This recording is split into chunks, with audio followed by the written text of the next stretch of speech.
Video کو like اور share کر کے اپنی محبت کا اظہار ضرور کیجیے گا اور چینل کو سبسکرائب کیجیے گا تاکہ آپ کا اور ہمارا رابطہ بنا رہے۔ محترم سامعین، السلام علیکم ورحمۃ اللہ وبرکاتہ۔ اللہ کے نام سے جو بڑا مہربان نہایت رحم والا ہے۔ سورۃ النمل آیت 16 میں ہے، اور داؤد کے وارث سلیمان ہوئے، کہنے لگے لوگوں ہمیں پرندوں کی بولی سکھلائی گئی ہے اور ہم سب کچھ دیے گئے ہیں، بے شک یہ بالکل کھلا ہوا فضل الہی ہے۔ یہاں وراثت سے مراد مال نہیں بلکہ بادشاہت اور نبوت مراد ہے۔ اللہ تعالیٰ نے انہیں ایسا بادشاہ بنایا کہ ساری دنیا میں ان جیسا کوئی نہیں ہوا، آپ سے بڑھ کر بادشاہت بھی کسی کی نہ ہو سکی، کیونکہ خود سلیمان علیہ السلام نے یہ دعا کی تھی کہ الہی مجھے ایسی سلطنت عطا فرما کہ جو میرے بعد اور کسی کے شایان شان نہ ہو۔ کہا کہ اے میرے رب مجھے بخش دے اور مجھے ایسا ملک عطا فرما جو میرے سوا کسی شخص کے لائق نہ ہو، تو بڑا ہی دینے والا ہے۔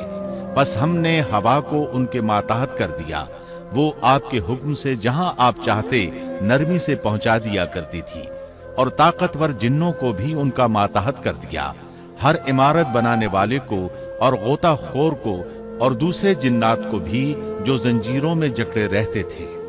جن سلیمان علیہ السلام کے حکم سے بلند و بالا عمارتیں تعمیر کرتے تھے، دریاؤں میں غوطہ لگا کر ان سے ہیرے جواہرات اور موتی وغیرہ نکالتے تھے۔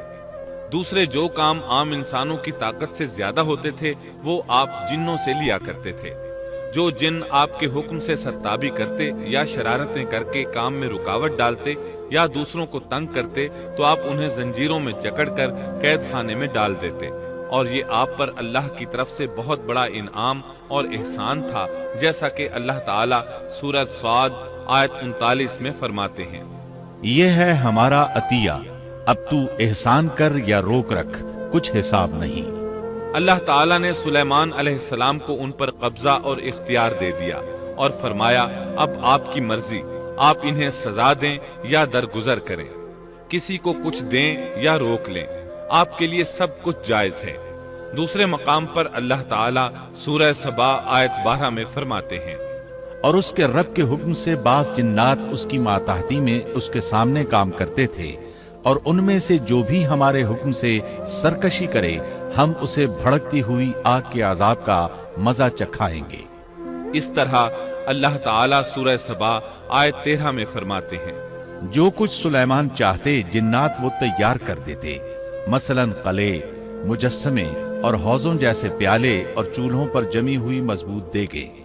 اے آل داؤد اس کے شکریے میں نیک عمل کرو، میرے بندوں میں سے شکر گزار کم ہی ہیں۔ یعنی جنات سلیمان علیہ السلام کے حکم کے مطابق بڑے بڑے محل، مساجد، قلعے، مختلف مساجد کے ماڈل یا سینریوں کے ماڈل، بڑے بڑے تھال اور اتنی بڑی دیگیں بناتے تھے جو بوجھل اور نقل و حمل کے قابل نہ ہونے کی وجہ سے کسی خاص مقام پر نصب کر دی جاتی تھی، اور یہ آپ پر اللہ تعالیٰ کا عظیم احسان تھا۔ اس کے علاوہ دیگر معجزات سے بھی اللہ تعالیٰ نے آپ کو سرفراز فرمایا تھا، جیسا کہ سورۃ الانبیاء آیت 82 میں اللہ تعالیٰ فرماتے ہیں، اسی طرح بہت سے شیاطین بھی ہم نے اس کے تابع کیے تھے جو اس کے فرمان سے غوطہ لگاتے تھے، اور اس کے سوا بھی بہت سے کام کرتے تھے، ان کے نگہبان ہم ہی تھے۔ یہ تمام اقتدار اللہ تعالیٰ نے آپ کو عطا کیا تھا۔ آپ کے معجزات میں سے ایک معجزہ یہ بھی تھا کہ ہوا آپ کے لیے مسخر یعنی مطیع و فرما بردار تھی۔ اللہ تعالیٰ سورہ صاد آیت 36 میں فرماتے ہیں، بس ہم نے ہوا کو ان کے ماتحت کر دیا، وہ آپ کے حکم سے جہاں آپ چاہتے نرمی سے پہنچا دیا کرتی تھی۔ اللہ تعالیٰ سورۃ الانبیاء آیت 81 میں فرماتے ہیں، اور ہم نے تیز و تند ہوا کو سلیمان کے تابع کر دیا جو اس کے فرمان کے مطابق اس زمین کی طرف چلتی تھی جہاں ہم نے برکت دے رکھی ہے، اور ہم ہر چیز کا علم رکھنے والے ہیں۔ اسی طرح اللہ تعالیٰ سورہ سبا آیت 12 میں فرماتے ہیں، اور ہم نے سلیمان کے لیے ہوا کو مسخر کر دیا کہ صبح کی منزل اس کی مہینہ بھر کی ہوتی تھی اور شام کی منزل بھی مہینہ بھر کی ہوتی تھی۔ دیگر معجزات کی طرح اللہ تعالیٰ نے سلیمان علیہ السلام کو یہ معجزہ بھی عطا فرمایا کہ